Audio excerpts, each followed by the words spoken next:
Welcome, everyone. This is a live video broadcast as part of our Living in Oneness Summit program. It's great to be with you today. I'm Steve Farrell, the Worldwide Executive Director for Humanities Team. We're going to be covering a lot of really valuable ground today. Mark Nepo is our special guest during today's program. I know that all of you will enjoy today's program. Let me just share a quick introduction to Humanities Team as we get started. In Humanities Team, we see there is only one presence, the divine. We're all emanations of the divine. Of course, we can call the divine whatever we want. That's the term we use. It's true for each of us in all of life. It doesn't matter how far our lives may be from reflecting this truth. It's still true. Our invitation is to live in communion with the divine and be an authentic expression of the presence, peace, and power that are our true essence. We don't need to be perfect or even excellent. We're invited to simply receive God's love and be an expression of that, each in our own way, to the best of our ability. When we can be intentional about this, and live this way each day, and of course, when we do this together, we create the world that we know is ours. Concerning today's program with Mark Nepo, I want to invite you to go ahead and share your questions and comments in the chat window. The sooner the better. This way we can get to the things that are on your mind during the program. Usually in the last 10 to 15 minutes, we're starting to go into wrap up, so it's hard to get to your questions and comments then. So the sooner you enter things in the window, the better. I'd also like to extend an invitation to those of you who receive value from our weekly programming. Our weekly programs cost us about $1,000 to produce each week, and we provide these programs, of course, free to the public. If you find value in our programming, we invite you here during the holiday season now, or during the holiday season, to go to our Humanities Team website. At the top of the website, you'll see a yellow donate button. You can click there and contribute whatever amount of money that you might like. We're also, I think, going to putting a donation link in the chat window here now. And thanks in advance for your generosity. Okay, let's bring in our special guest now. I'm going to just share a brief introduction for our special guest here as we get started. Mark Nepo moved and inspired readers and seekers all over the world with his #1 New York Times bestseller, The Book of Awakening. Beloved as a poet, teacher, and storyteller, Mark has been called one of the finest spiritual guides of our time. A consummate storyteller and an eloquent spiritual teacher, his work is widely accessible and used by many, and his books have been translated into more than 20 languages and recorded into 13 audio projects. In 2015, he was given a Life Achievement Award by AgeNation, and in 2016, he was named by Watkins Mind, Body, Spirit as one of the 100 most spiritually influential living people, and was also chosen as one of OWN's, which is Oprah Winfrey Network's, SuperSoul 100, a group of inspired leaders using their gifts and voices to elevate humanity. It's always a great pleasure to have Mark Nepo with us, and welcome to the Living in Oneness Summit. Mark, great to have you with us. Oh, thank you. It's great to be back with you. As we were saying, it feels like an ongoing conversation. I love being a part of it. Good work. Yes, it does. Yeah, it's a treat for us. Mark does a good deal of travel, and we catch him when he's at home to come on and talk about his new projects, in this case, a book and a course and other things that we want to get to here as well. And we've got a lot of ground to cover. The hour always goes fast. So, Mark, I'm going to just jump right in. Sure. And, I thought a good place to start might be with your new book, The Sea in the Sky. And of course, Humanities Team sent out a free chapter that you created for the program. Thank you for that, Mark. I hope Sure. Some of you had a chance to click on that and read it. And just, I was thinking maybe we could just start at the top. What was the impetus behind this new book? What was the inspiration for this particular book? Well, this book really comes out of years of journaling. So I've journaled my whole life. I've journaled for over 50 years. And so first, let me just say the difference between keeping a diary and journaling. So a diary is an outward record of our days, where we go, who we see, what happens, circumstance. But a journal is the place where we enter into an intimate conversation with life, with the universe. It's a place to keep the stream of kind of introspection and expression going. So I think, since my, I'm a long-term cancer survivor, and I think years ago since then, I've really been more interested in the life of expression, the healing journey of expression, than whether we create lasting artifacts of art. Because when everyone needs to have their own personal process of expression. And a way to understand this is, we all breathe. We all inhale and exhale constantly, and so you can't feel and perceive. You need, just like inhalation and exhalation, you have to feel and take in, and you have to find a way to express, because what is not expressed is depressed. Yes, boy, that's true. And I love the bringing in this distinction between a diary and journaling, that this isn't about just an archive. This is about really coming into your living expression of, we could use the word presence, this of oneness. Maybe do you journal every day, Mark? Is this part of your daily spiritual practice? Okay, and it looks like we may have a little bit of freeze frame here. So Mark is calling in from Michigan, and it looks like he is frozen up on the screen here. So I'm going to guess, yep, we lost Mark, but I'm sure he'll be right back. So we're talking about his book, The Sea in the Sky, a beautiful book that has 17 sections in it. One of them is called Unraveling Our Fear. The Gift of Deepening is another one. The Radiance of All Things. There are amazing chapters in there that really we're gonna talk about these things during the program. Unraveling Our Fear. Just that one alone. A great topic for family conversation. And then The Gift of Deepening, where this is, of course, talking about our interior work, where we're really going deep inside and connecting with and communing with the divine. So Mark is describing that process. And then the radiance in all things, which, of course, is what is produced from this whole place of connection and communion. Just really beautiful, beautiful topics. So looking forward to getting to these things here with Mark. Let's see, I see we've got questions in the window. So let me just, while we're waiting for Mark, get to these things. Blush, thank you for all you do. Your communication skills and techniques are amazing. Yeah, well, thank you, Len. Thank you for writing in and sharing. Yeah, this is our total pleasure.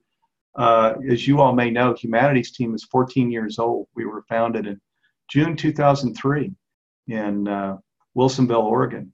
And our whole focus, as I mentioned in the introduction, is on awakening ourselves in the world of oneness, that there really is no separation. In that sense, our eyes deceive us.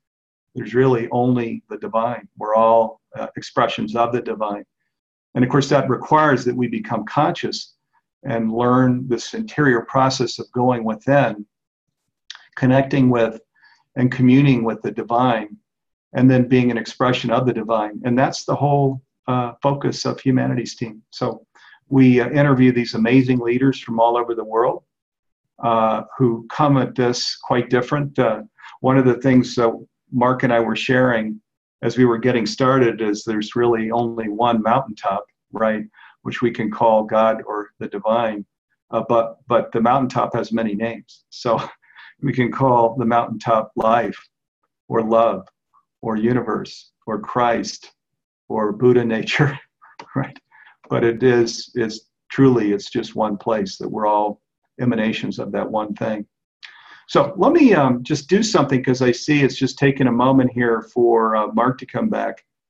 And one of the things that might be kind of fun, because we are now between Thanksgiving and Christmas, and we've got, our lives are extremely busy, let's just do a little spiritual experience here. where we can kind of really relax into and breathe into spirit, into the one. So let me go ahead and just do that with you while we're waiting for Mark. And if you're driving, please do keep your eyes open. If you're not driving, you're in your home or office, I invite you to just relax. You can keep your eyes open or closed. But just relax into this presence, which is our true nature. And we can just sit up straight, point our hands up toward the sky, put our feet just flat on the ground, and let's just breathe into this moment and feel our crown chakras opening, our heart chakra opening, all of our chakras. I'll call attention to those two, though, in particular. Our crown chakras and our heart chakras opening. And just feeling that light, unconditional love, blessing, grace, and peace that are our true nature. It's God and the divine that's beaming this energy down upon us. And just feel that energy coming into our body, circulating down the back of our spine, up the front of our body, just circulating round and around. It's white light. It's health and well-being. It's grace and love and peace and blessing. And then let's feel that light connecting between all of us virtually, all of us that are here present. Seeing that light connected at a heart level between all of us. And extending out now, let's now extend this light circle out to all conscious beings on the earth. Human, animal, and plant form, conscious beings. And connecting all of us. Hey, Steve, I don't know what happened there. Okay, and Mark is back. So, okay, we just went into a nice spiritual practice here, Mark. Well, waiting for you to come back. So, yeah, let me go back into speaking with you. Yeah, all of a sudden you froze, and I was talking to you for a long time. Well, no worries. I think we were just starting with you. You were sharing about journaling. Yeah, so the distinction, it's not a diary, but this living, breathing expression. Yeah. Yeah, so that, as we inhale and exhale, we have to do both. The heart needs to feel and perceive and express, and it really doesn't matter what that looks like. But, for me, it is the art of writing, which is really more about listening and retrieving. So what I encourage here is I have, through the years, I'd say this covers is maybe 15 years of journals, and I think it's one of my most intimate books. And what I did is I went through and took the stories that came, the intimate, personal struggles that came, the teachers, the things that I'm still confused by or working with, and then tried to shape those and work with them further. And so there's 145 entries or thresholds that make up this book, which I've organized through archetypal themes that we all face. Because whatever I'm dealing with, we all deal with the same thing, just in very, very personal ways. And in the back of the book, I have a guide to personalize this process if you're interested, as well as 100 journal questions, which I love questions, so I've gathered them through years of teaching and offered them in the back of it. Fantastic. Yeah, I know that in your book, The Sea in the Sky, you talk about journaling. And just one more question on that before you've got some really awesome chapters, 17, I think, here in Sea and Sky, and I want to get to a few in particular. But on journaling, is this part of your daily spiritual practice, Mark, to journal? Yeah, and I'd say, I'd even back it up and say that that's one way to talk about. I think part of my daily spiritual practice, and I encourage this for everyone, is to create and honor a space in which you stay in conversation with everything inside you and everything outside you. So that, you know, every day we don't think about it. We brush our teeth, we take a shower, you know, and if you make space, even 15 minutes a day, to listen and express, not worrying about the quality, quote, of what you're writing, but to stay in that conversation, I have found that it strengthens my connection to the web of life. And what does that do? Well, not only do I feel more connected, but when we feel those connections, and this is one of the powers of experiencing oneness, we see differently, we hear differently, we speak differently. So, you know, when I am connected, I make different decisions as I navigate the weather of circumstance. So I really encourage everyone to find, if it's not journaling, then find, you know, whether it's a walk in nature, whether it's walking your dog, whatever it might be, to find your own personal way to maintain a conversation with the deeper forces, the presence you mentioned, the presence of life.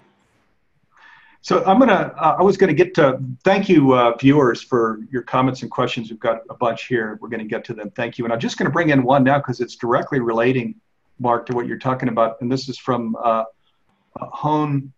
Honest Mickey is the email name. And it says, I'm having a hard time seeing oneness.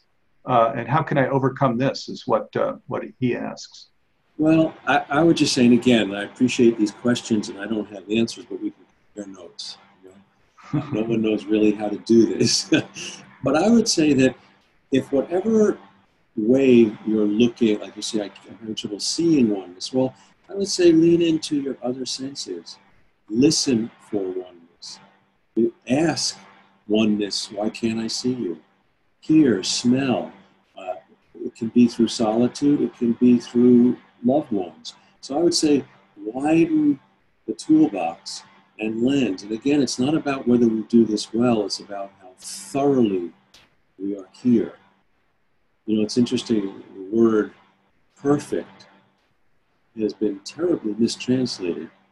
It does not mean, it originally didn't mean without flaws or without mistakes. The original definition of perfect meant thorough. And so thoroughness leads us to wholeheartedness, whereas perfection leads us to some form of imagined excellence. But at least in my life, I don't want to be perfect. I want to be thorough. So whatever way leads you, if you can't see oneness, listen for it. And if you can't do it, you know, find any way in through music that touches you. I'd say anytime that your heart is moved, you're experiencing oneness. And we're asked to not to look in the ways that we insist on, but the unexpected ways that are calling us. Yeah, I love that. I love that, Mark. I love the way you too, with humility, you know, you just start into the discussion. And I'll just add for me too, in oneness, I'll use the word, you know, God a lot of times, or the divine, you know, as I talk about, as I'm communing with oneness. But for me, it's a real, you know, there's a real relationship there too, which can start at friendship and go to communion and, you know, just real earnest, just as you mentioned, I love, you know, so just put it out there, you know, the honesty of, well, this is what I'm feeling, or I can't see this. Can you help me see it?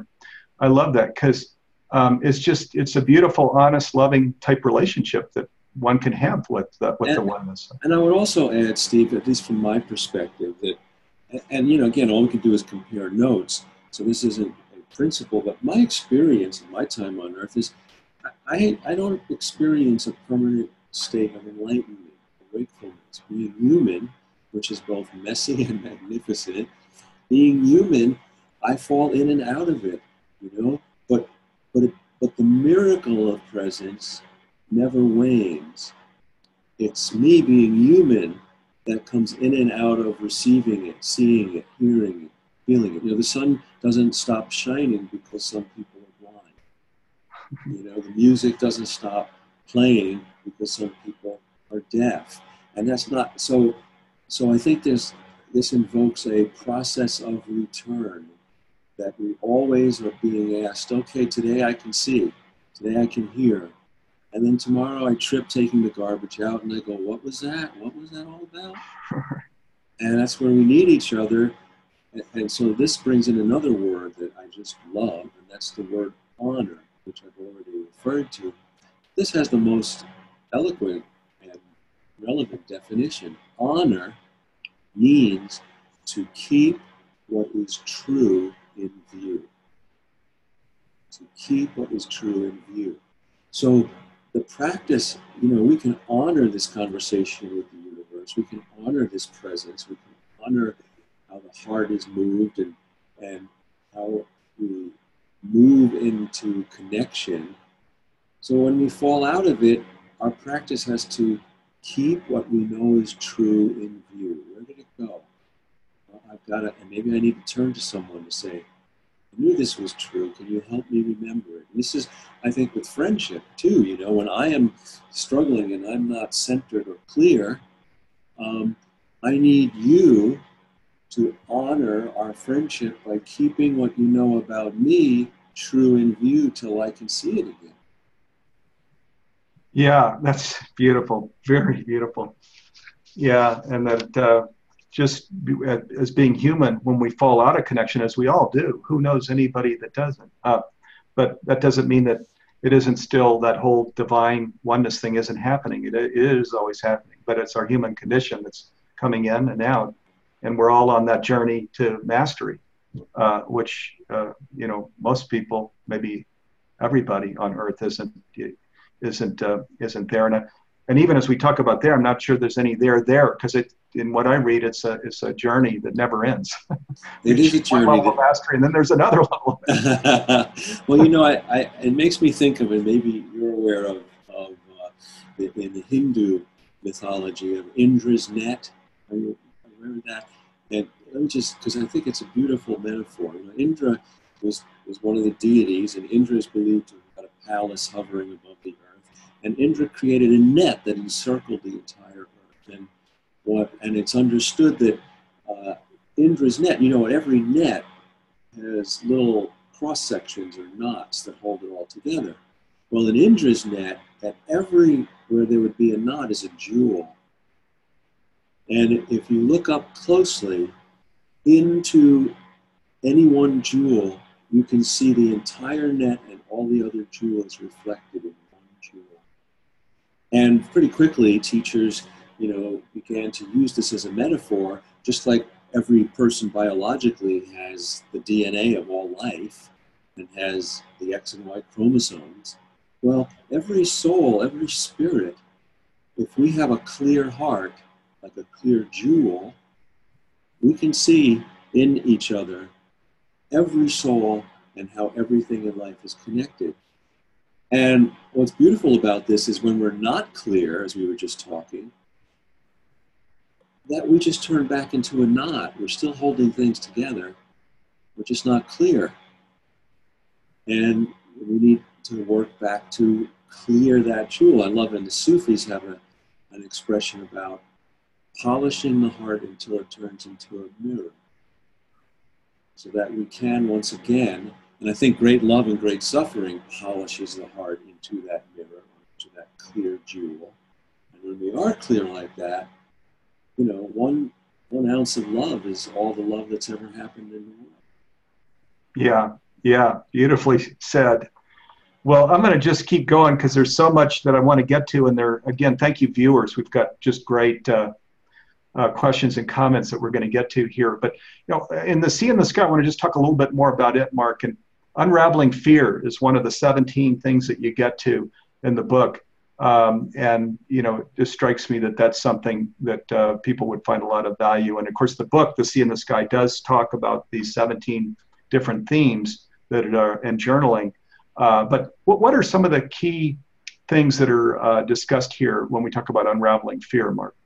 Well, I know, again, for me, and again, I can only speak from my own experience, but you know, fear, and first off, fear has its place. We all know that fear, in right sized, in proportion, fear is what alerts us to when things aren't safe.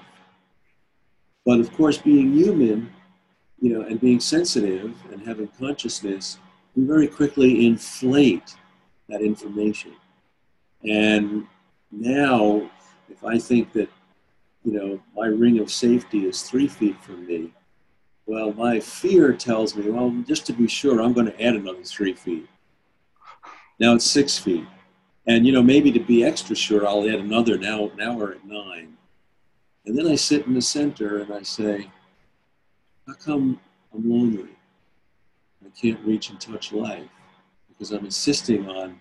So I think one of the things about unraveling fear is, can we work very personally to make sure that our legitimate ring of fear is congruent with our imagined ring of fear. It's very natural, I know for me, when I'm afraid, and we all, it doesn't, we're never going to get rid of fear. So, but I want to have my fear be in me rather than me in fear. So, when I am afraid, the way that fear and pain say hello is all encompassing. I have this flush of adrenaline. But whether it stays that large is how we take it in. And so we're always asked to, okay, that's how it said hello, but what's the real ring of fear that's legitimate? And can I bring those things back into rapport? And I think that I've also discovered that fear, not surprisingly, gets its power from not looking. This goes all the way back to when you're a kid and you don't look in the closet and you think there's a boogeyman in there. And the more you don't look, the bigger it gets. Now, interestingly, when you open that closet and you look, at first it seems very dark. But actually, the level of light or grayness or whatever is in that closet hasn't changed. We have to look until our eyes grow accustomed to what is. So one of the strong, I think, challenges around fear is once we feel the rush of feeling afraid, how do we look until our heart and our mind grow accustomed to what is, and then we see more clearly. It's interesting that the word respect means to look again. So we respect ourselves in any situation when we look again, especially at what we don't want to look at. That's where the quiet courage comes in. Beautiful. Yeah, I love it. It so often, the false evidence appearing real, it's the perception thing. And really, so spending the time to get clear and try and I have a short piece in here that let me just read that because it's exactly about what we're just talking about. And it's in that section on unraveling fear. It's called On Retreat. You get it. Yeah, On Retreat. So when I was, young, I was bitten very young, like 1 year old, I was bitten by a dog. And so I had for years a fear of dogs. And now I'm a dog person. And, not for any wisdom on my part, but waking up on the other side of cancer, it occurred to me, maybe I'm not afraid of dogs anymore. And so I can still get spooked by a dog. And that's what this is about. I was teaching at a retreat center. This is called, excuse me, On Retreat. Walking from my cabin through the frosted grass, it's very quiet. The meeting house is on the hill. From the field below, I see a dog on the steps. I don't have my glasses. It looks like a Rottweiler or a shepherd. The old fear returns. The dog is off leash and no one's around. I think about heading back and waiting till later. The dog looks my way. I'm not sure what to do. Its ears perk up. I keep climbing the hill, keep telling myself, that was then, this is now. I'm not the person who was so afraid, but it comes back so easily. I climb the hill like years gone by till I come in view of where else but now. As I get closer, it's clear the beast is a small mutt. Cresting the hill, I see it's Charlie. His old white face comes into focus, and he recognizes me as I do him. He begins to wag his tail and waddle my way. I feel foolish and stoop beside Charlie, nuzzling his face in mine. Oh, that is beautiful. Thanks for sharing that, Mark. You're welcome. It's humbling. Yeah, yeah. Well, our fears can melt into something good like love, and this beautiful. And we've got some great questions I want to get to. Let me just ask you though, Mark. I want to just this gift of deepening and the radiance of all things, and those are two different themes that are in the book. But I love those themes, the gift of deepening, because I think I know what that means, but also when we talk about the radiance of all things, can you just share a little bit about these things, because they're super valuable? Yeah, well, thank you. Well, it feels to me that I've always felt and experienced that underneath the tangle of being in the surface world, and we all have to be both in the surface and the deep. All you have to do is look at the ocean, and we see waves on the top. Well, from the top, we call them waves, but you can't really tell where a wave stops and the depth begins.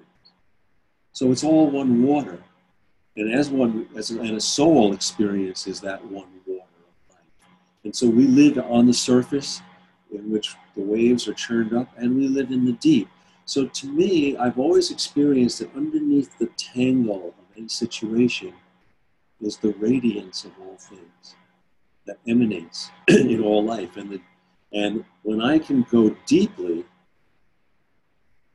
I gain a perspective, and it doesn't eliminate whatever situation I'm in, but it right sizes it. It gives me a way to be in relationship to the particular struggle I'm in and the eternal presence, which is another way to talk about the radiance in all things. So the gift of deepening is, what is the process and practice, which is personal for everyone, by which when I am drawn into the world, into the surface world by fear and anxiety and pain, how do I also deepen so that I can connect to that resource of the radiance in all things?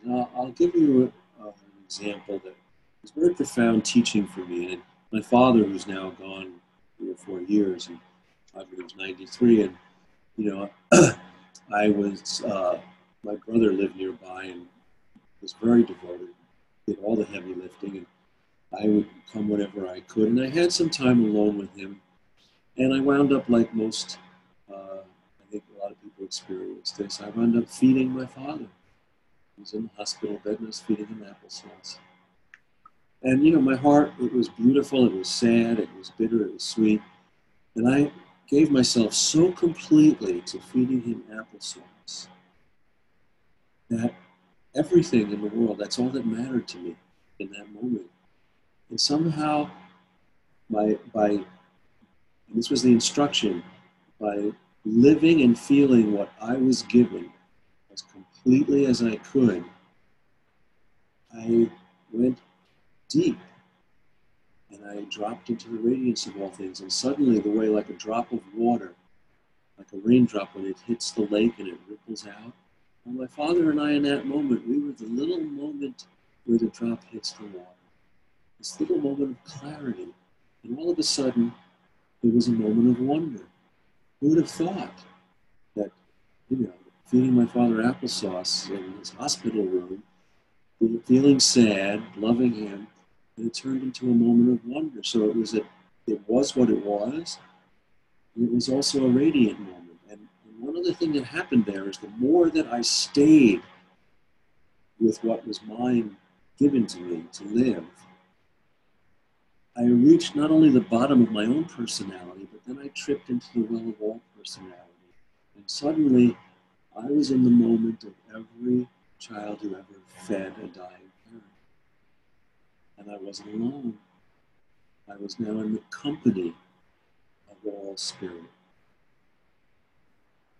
Yeah. Whoa, thank you for sharing just that personal experience with your dad, I mean, I felt all of that, and just this, oneness. Sometimes, a lot of times we refer to it as presence. And, so where we're deepening into, even before the program, Mark, when we were talking about that, of just kind of standing in presence, which is that magical place where we're feeling into all of the kinds of things that you're sharing, which is just the deepest meaning, which is love, and compassionate service, and all of these things are felt in just the most extraordinary way. And we can put ourselves there, just like you with your dad, you put yourself there.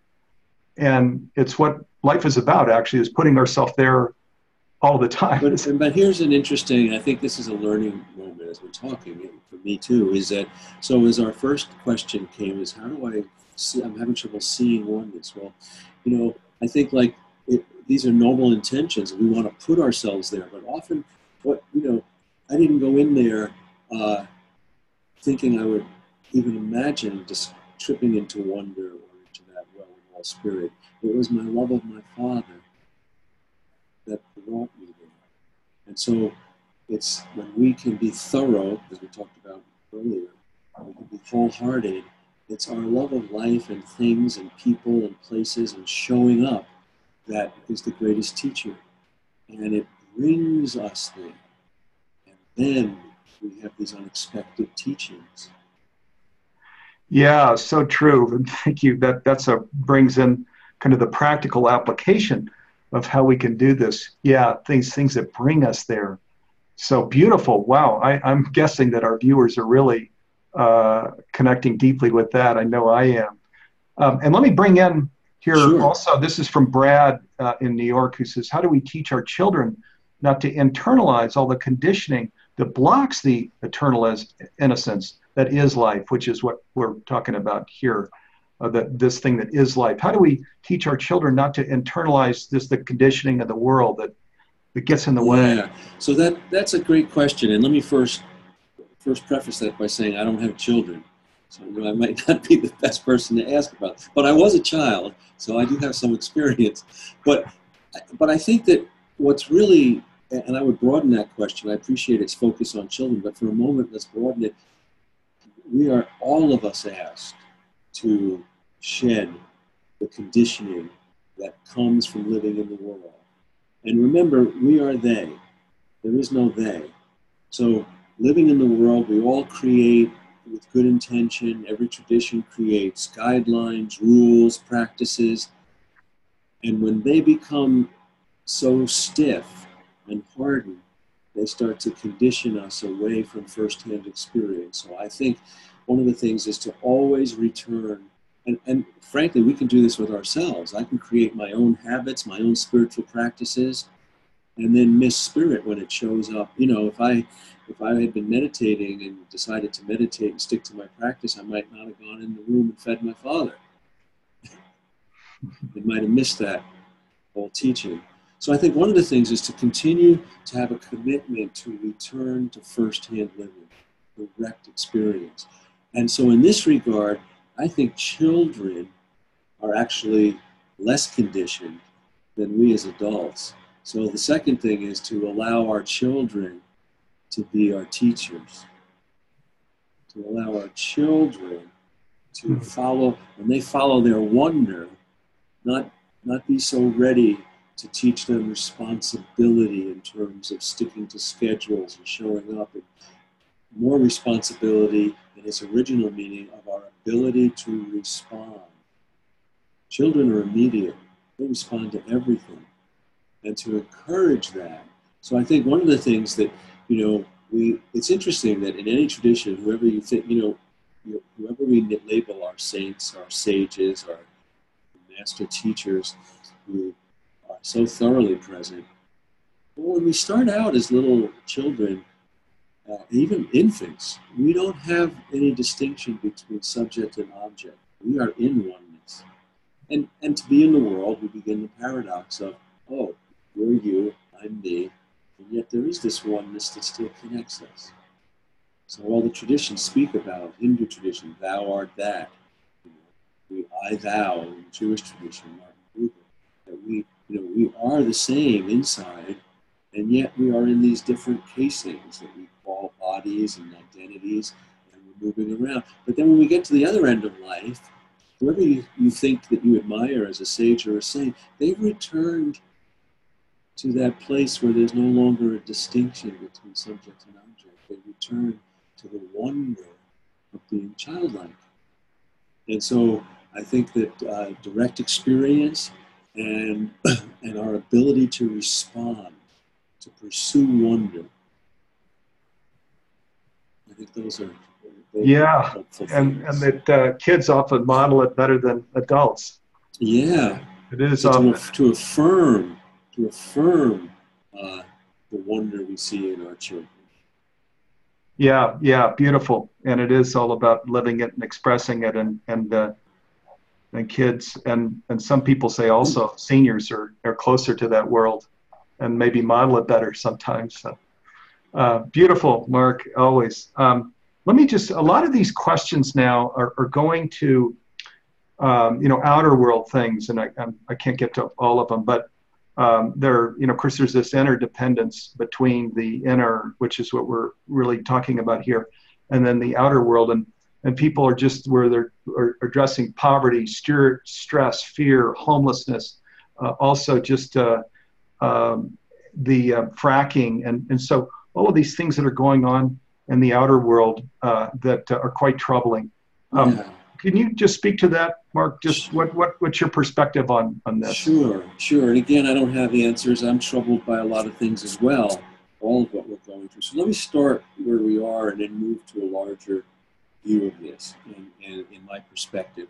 So, let's just start with I think that, the election last year and everything and signals to me that we live in a very polarized time. And it's not just in America, it's global.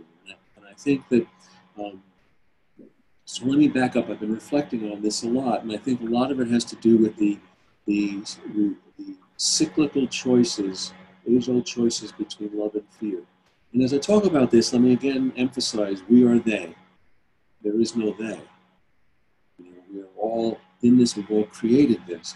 And so as I think about this, and I have been thinking about it, it occurs to me that there, if you will, there are two tribes that have always existed in humanity. We go back to the beginning of time and you imagine in cave times. The very first time one person realized there was another person. Maybe they came upon the mouth of a cave and they saw someone inside and they both got startled, and they said, "Oh, what's this?" And the one in the cave said, "You're different, go away." And I think that might have been the beginning of the go away tribe. And the more fear we have, we talked about fear, so as that fear doesn't stay legitimate but keeps exaggerating and incorporating, well, now you look throughout history, and when we've had extremes of fear, then the go away tribe says, well, I can't trust that you've gone away, now I got to put you somewhere. So I got to put you in a camp or a reservation or a detention center or in a ghetto. You're different, go away. And in the most extreme, we've had periods throughout history, horrible periods of genocide. I can't even trust that you'll go away, so I'm going to make you go. Again, remember, we are they. Every one of us, depending on the fear we wake up in, is capable of this. But on the other side, the person at the mouth of the cave looked and said, oh my God, there's someone else. You're different. Come teach me. And I think this might have been the beginning of the come teach me tribe. Plato said, we are all born whole, W-H-O-L-E, but we need each other to be complete. So the assumption on the other side is, oh, thank God you're not me. Teach me. Teach me what I'm not, so together we're more. And the assumption of that is we're more together than alone. And the extreme of that is periods of enlightenment, periods of when we've worked well together throughout history. And the pendulum throughout history, as I've reflected on this, goes back and forth. Back and forth. And we are at a cusp time, I think. It sure feels like the go-away tribe is making a lot of noise. But it's yet to be determined what this era really is about. And so I would offer that, in the Middle Ages, in Europe, it was dark in the Middle Ages. It's all in the Dark Ages, but in the rest of the world, it wasn't dark. It was actually pretty enlightened. But in the Middle Ages in Europe, 90% of the population was illiterate, and 10% of the population kept literacy alive for 200 years. And if we are entering a fear-based dark age, then it is our challenge to keep literacy of the heart alive. And that's all the work we're doing, this conversation, the work that you all are doing, even when we're in honest conversation with another loved one, we are strengthening the immune system of humanity. So I think that, as we talk about that, I think it's important that we, and I don't know what this means for every person, but I think it's important that we stay visible and vulnerable, and that we don't stop talking about the radiance of all things and presence. And we don't stop talking about the difficult thing. So, as we talk, there have always been, there's always someone less fortunate than ourselves. And throughout the traditions, and throughout history, and I love what Mother Teresa, one of the many things she said, courage is doing small things with love. And so I think more than ever, we can strengthen the immune system of humanity by doing small things with love.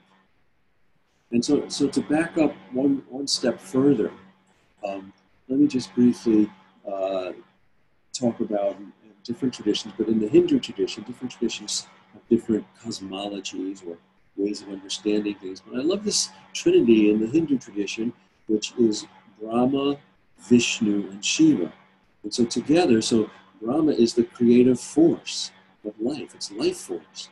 And then Vishnu is the life of form. So life always comes in and takes form.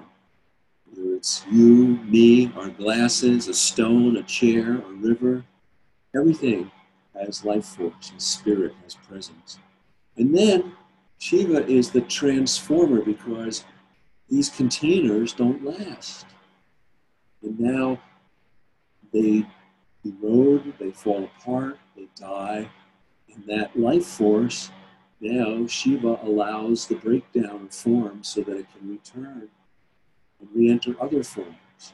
So of course, if you're a life form, you're a container that is dying or coming to the end of carrying the portion of spirit you've been blessed to carry, well, we don't think of so much as a transformer. Most people in that situation call Shiva the destroyer.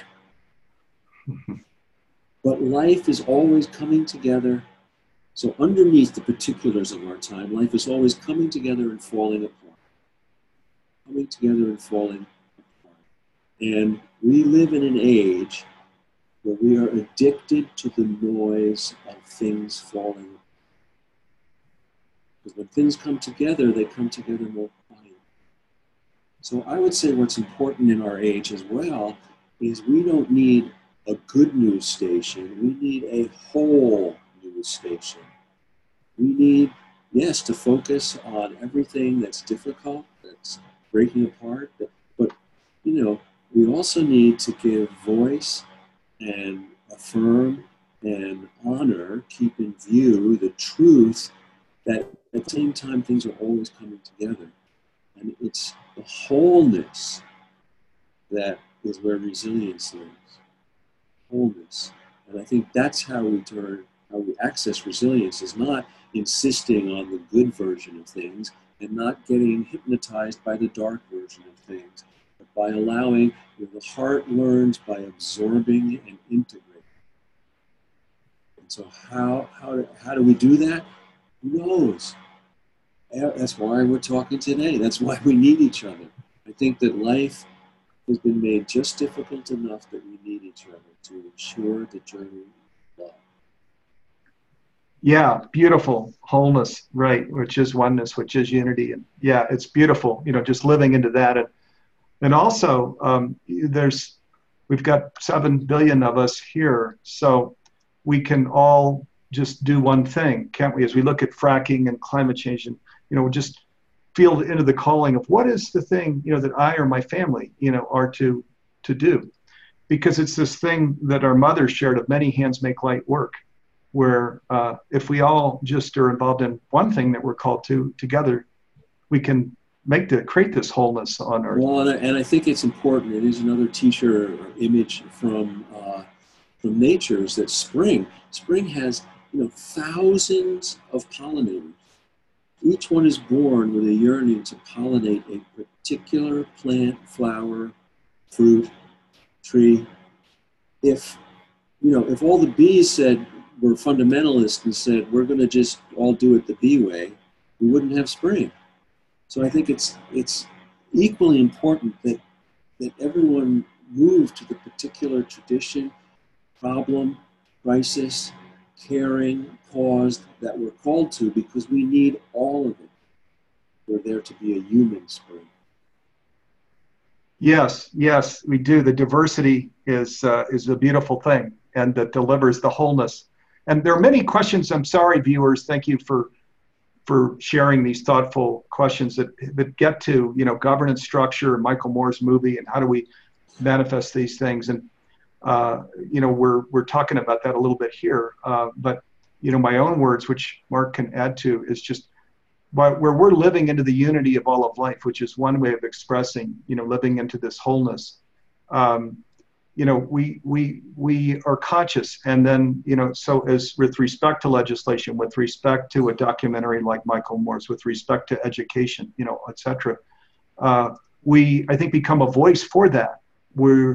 That's what living into the unity of all of life is. In our church, in our grocery store, with our neighbor, in our community, and with our family, we become a voice for wholeness, for presence, and for real power, as opposed to pseudo power, which is this disconnected living. But Mark, please, I think that very strongly, one of the things that's been on my heart a lot is how we really need to resurrect and inhabit that we are more together than the world, and that we need everyone's view to make this work. That too often, out of fear and pain, we extrapolate what happens to us into a code to live by, and then preclude other views. And we really need to hear each other. It doesn't mean we give up what we believe in or what we feel strongly about. But what I feel strongly about isn't all of life. It's what I feel strongly about. And again, that sense that we need each other to be complete. Yes, thank you. Thanks, Mark, for always grounding this back into your wisdom. I want to go to this. You've developed a course. I want to talk a little bit about it, because one of the things that our viewers have shared is they love powerful interviews, but they said, when you can, when it works, connect a course that brings instruction, process into, the interview. So things that can make sticky, so to speak, so that we can live really in the wisdom of Mark. And Mark developed a course called A Pilgrimage of the Heart, Discovering Your Authentic Voice and Inner Courage. It's a really inexpensive course that's got 13 hours of video sessions. Mark, do you want to talk a little bit about that? Yeah, wonderfully Sounds True, and I love Sounds True, and we've done a lot of good work together. And we developed this course, which actually I think it was in 2013 or 14, it was a course where we met online, and I think there were about 200 or 300 folks from around the world, and we did this, and they recorded video and recorded it all. It was over 9 months. We did one session every month, and allowed people to have time to live with the lessons, to personalize. I offered, until we captured all of this, and so now it's a living course that you can just use yourself and go at your own pace. There are some of the themes in there are the challenge of deep listening, of how to stand by your core, practice inner courage, how to be a spirit in the world and face real things, So the life of obstacles, moving toward what is precious, how to work authentically with difference. And so over the course of this time, and we could have done this in 9 weeks, but it was really important to me that we do it in 9 months so that you have time. So if you do this course, if anyone who's listening is interested, I would encourage you not to rush through it, to live with each opening for a month so that you can be with it, because in spite of the great tools in our age, technological tools, which all are incredibly fast and instant, things that matter take time. That has never changed. It's one of the foundational mysteries, and that's key to the radiance in all things. When we move too fast, we can't see the radiance or feel it or see the oneness. The first question you're asked about. So, this really just comes out of years of my own exploration and teaching, and I'm very grateful to Sounds True for allowing it to work out with a live group and their expertise at capturing it, so that really it's just available now. If anybody want it, you can have it through it at your own pace. And there's a link in the window. It's $147, so it's really well priced. It's got 13 hours of video content, and as Mark mentions, it's pilgrimage. So it's a journey where Mark is inviting everyone to take your time, as you journey through this wisdom. It's inexpensive, and again, one of the things our viewers are asking for are more tools, techniques, processes, storytelling, things that allow people to embody the kind of work that we're talking about. And this is a beautiful course that Mark created with Sounds True, who's also located right here in Boulder, Colorado. So thank you, Mark. And I've got some important messages I want to share, but how can people follow your work, Mark? Yeah, thank you. So there's 2 websites, marknepo.com and 3intentions.com, all spelled out as one word. And that has all of where I'm teaching and speaking throughout the year, and the different books and projects that are coming. Fantastic, Mark. Just total privilege and pleasure to be with you. Same here, Steve. Same here. I so appreciate the good work you folks are all doing. Love catching Mark when he's at home and not out on his travels. So thank you. I'm going to come back and thank you some more, Mark. But I'll just get to a few important announcements here. One is Humanities Team is a member of a Conscious Business Alliance. It's composed of 4 global NGOs, Humanities Team based in the US, but global. The Club of Budapest based out of Europe, the Goy Peace Foundation based out of Japan, and the Case Western Reserve University, also based in the United States in Ohio.